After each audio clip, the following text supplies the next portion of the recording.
The morning fog along the rolling hills near Arracourt, France hung thick as wool on September 19th, 1944. Staff Sergeant Robert Chen's M18 Hellcat sat 300 meters back from a low ridgeline, engine idling so quietly you could hear the loaders breathing inside the open-topped turret. His driver, Private First Class Danny Morrison, had the transmission in reverse, one foot hovering over the accelerator, ready to back up the slope behind them at a moment's notice. This wasn't how Chen had been trained to fight 6 months earlier at Fort Hood. In training, they'd driven forward into positions, parked, and engaged targets like you'd expect any reasonable fighting vehicle to do. But 3 weeks of combat in France had taught the 704th Tank Destroyer Battalion something that no training manual had prepared them for. If you're enjoying this deep dive into the story, hit the subscribe button and let us know in the comments from where in the world you are watching from today.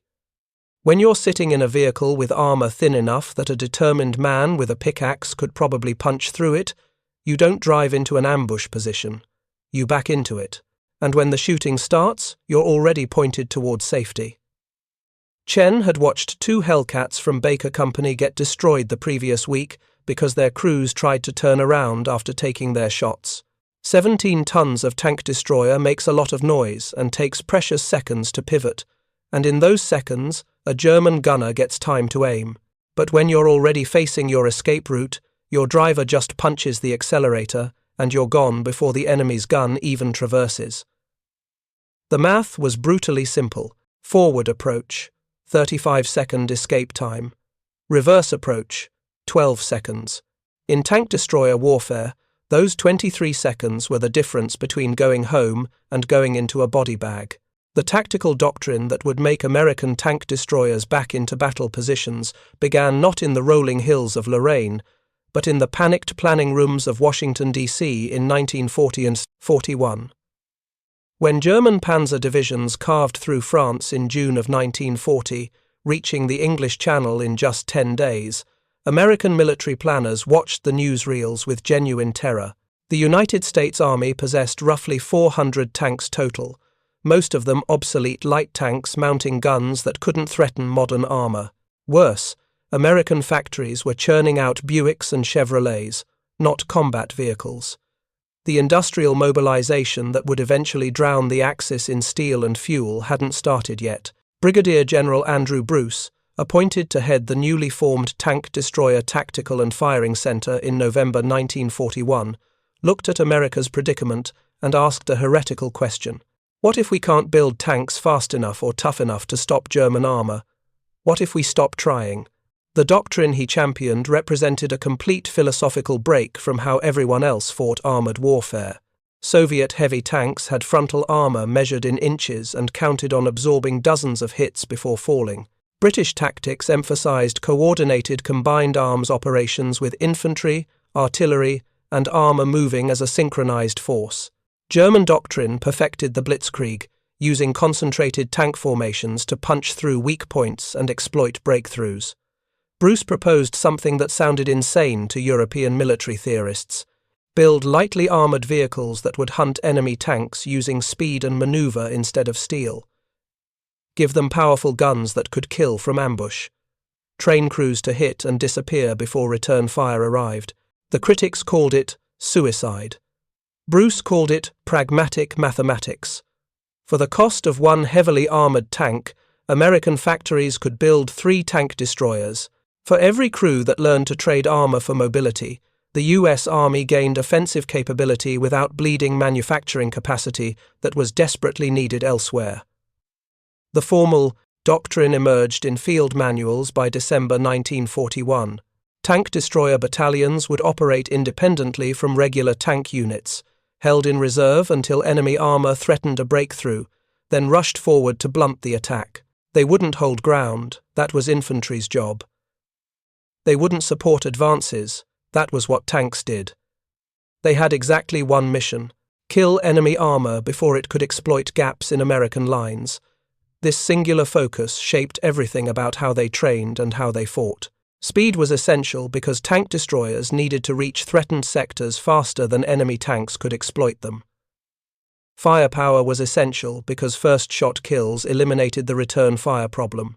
Armor was sacrificed because, in American calculations, a vehicle that never got hit didn't need thick steel. This wasn't a philosophical preference.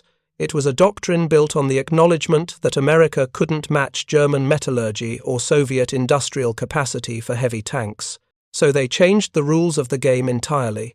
When the M18 Hellcat finally reached production in July 1943, it embodied Bruce's doctrine so purely that even its engineers worried whether crews could survive in something that fast and that exposed.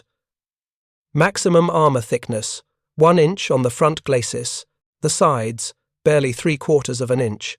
A German 88mm shell could punch through that at 2,000 yards and keep going, often exiting the far side after devastating everything inside. But that same M18 could hit 55 miles per hour on roads, making it the fastest tracked combat vehicle of World War II. The power plant, a 9-cylinder Continental R975 radial engine producing 450 horsepower, gave the Hellcat a power-to-weight ratio of 25.4 horsepower per ton. Compare that to the Sherman's 12.1 or the German Panthers 15.4, and you see the calculation. If you can't make them tough, make them untouchable. The training that tank destroyer crews received reflected this harsh reality. At Fort Hood, Texas, and Camp Hood's Tank Destroyer Tactical and Firing Center, crews learned to think in terms of firing positions, not defensive positions. They studied terrain not for places to dig in and hold, but for spots that offered concealment, fields of fire, and most critically, multiple escape routes. The instructors, many of them veterans of early fighting in North Africa, where the doctrine had been tested in blood, hammered home a single principle. Your survival depends entirely on never being where the enemy thinks you are when his gun points your direction. This was where the reverse technique emerged, not from official doctrine, but from crews in the field solving a problem that the manuals hadn't anticipated. The challenge was this: to take advantage of terrain, specifically hills and ridgelines, you needed to use what tankers called a hull-down position. The principle was simple. Put your vehicle behind a crest so only your turret shows, giving the enemy the smallest possible target while you maintained the ability to fire over the hill. Every tank and tank destroyer used this tactic, but there was a problem that took actual combat to reveal. When you drive forward up to a crest to achieve hull down, you're pointing your vehicle toward the enemy. When you take your shot and need to escape, you have to reverse back down the slope you just climbed. But reverse gear on most combat vehicles was significantly slower than forward gear. The M18's top speed going backwards was maybe 15 miles per hour versus 35 forward, and if you decided to turn around instead, you exposed your thin side armor to the enemy while your driver wrestled the controls through a pivot that took 8 to 10 seconds in good terrain. Some crew, probably multiple crews independently, realized the obvious solution. What if you approach the position in reverse? Back up the hill, take your shot while still facing rearward, then escape by punching the accelerator and roaring forward down the back slope. Your fastest gear becomes your escape gear. Your vehicle is always oriented toward safety, and the enemy, if he's tracking your movement at all, is watching a target that appears to be advancing toward him, then suddenly vanishes backward at highway speed before his gun can traverse. The technique required complete trust between commander and driver, because the driver was piloting backwards using only his mirrors and the commander's directions. Technical Sergeant James Mitchell, who served with the 704 through the European campaign, described the learning curve in a 1945 interview. "First time we tried it, I damn near backed us off a cliff. The commander is screaming, 'Left! Left!' And I'm thinking left from his perspective or mine.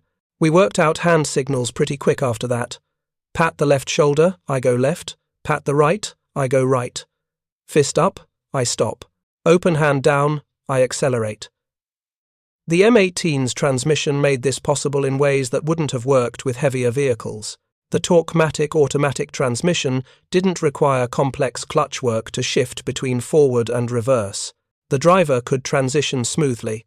If you find this story engaging, please take a moment to subscribe and enable notifications.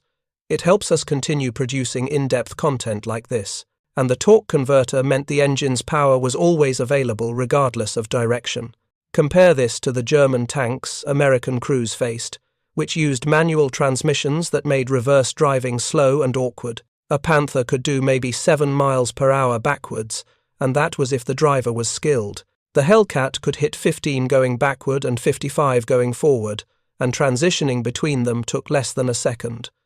Gun depression became the other critical factor in making reverse positioning work.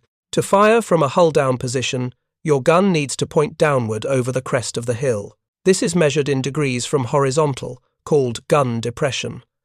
American tanks and tank destroyers had roughly 10 degrees of gun depression, meaning the barrel could angle down 10 degrees below level. This was enough to fire effectively from most hull-down positions. Soviet tanks, by contrast, had only about 5 degrees because their low-profile turrets didn't have room for the gun breech to move far. This meant Soviet crews had to expose more of their vehicle to get their gun into action. The M18's open-top turret actually helped here, paradoxically. Yes, it left the crew vulnerable to artillery airbursts and small arms fire from above, but it also meant there was no turret roof, limiting how far the gun breech could move when the barrel angled down.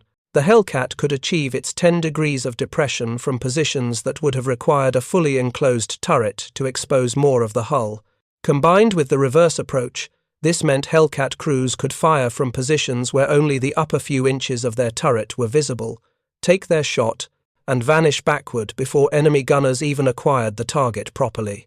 By September 1944, when the 704th Tank Destroyer Battalion found itself defending the area around Arracourt against the German 5th Panzer Army's counter-offensive, these techniques had become standard operating procedure. The crews didn't think about it consciously anymore. You approached positions in reverse, you kept your vehicle pointed toward escape, you took your shot, and were moving before the enemy could respond.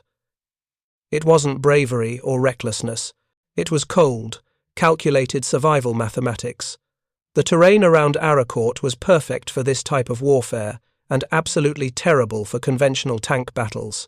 The region consisted of rolling agricultural land, gentle slopes rising and falling in waves like a frozen ocean. Visibility varied wildly depending on weather. On clear days, you could see for miles.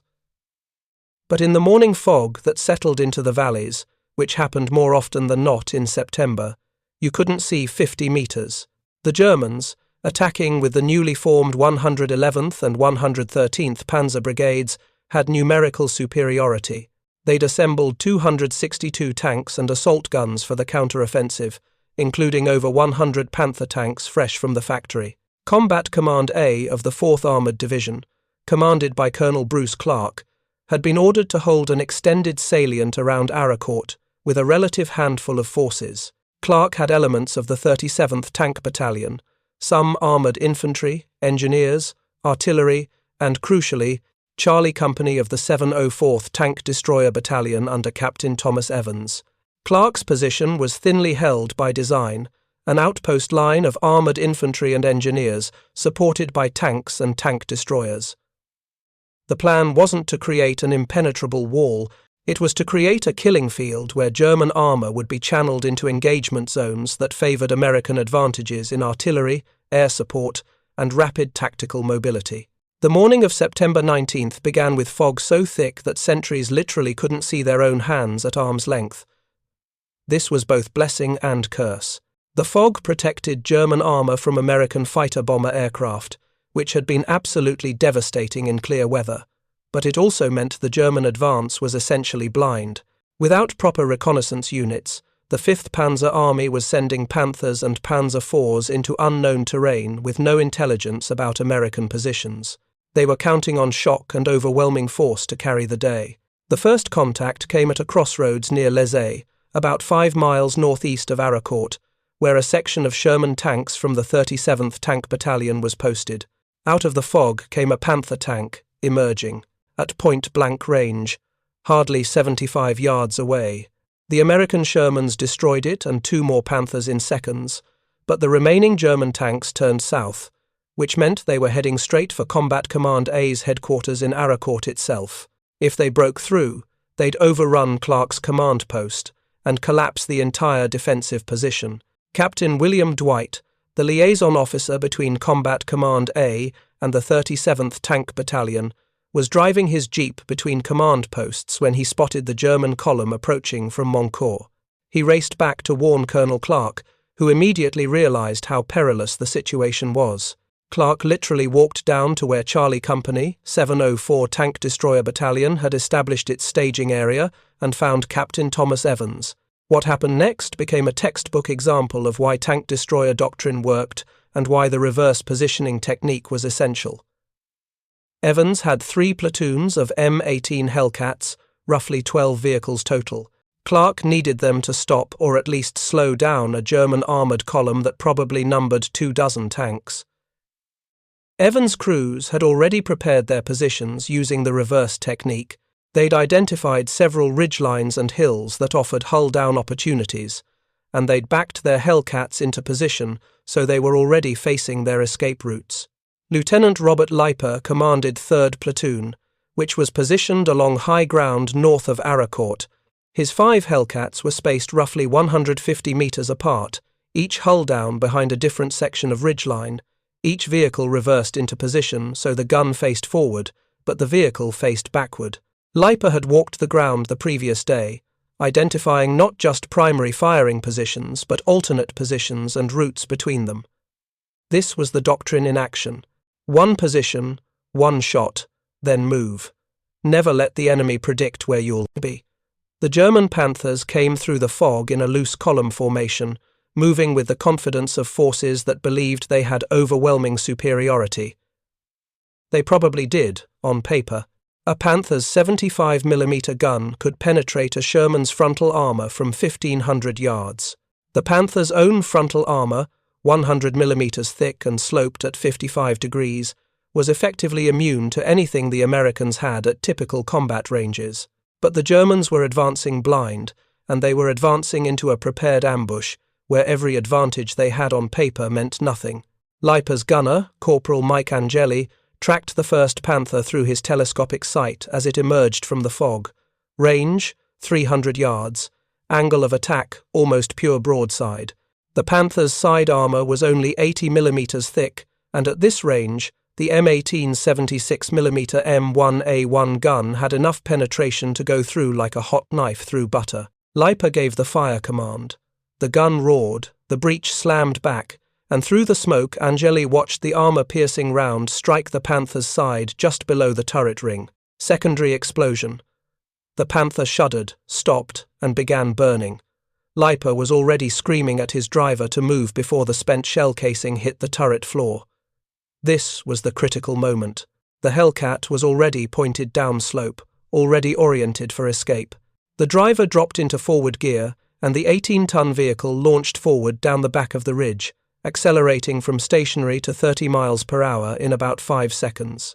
By the time the German column had identified where the shot came from, Leiper's Hellcat was 200 meters away and moving to an alternate position 500 meters to the northeast.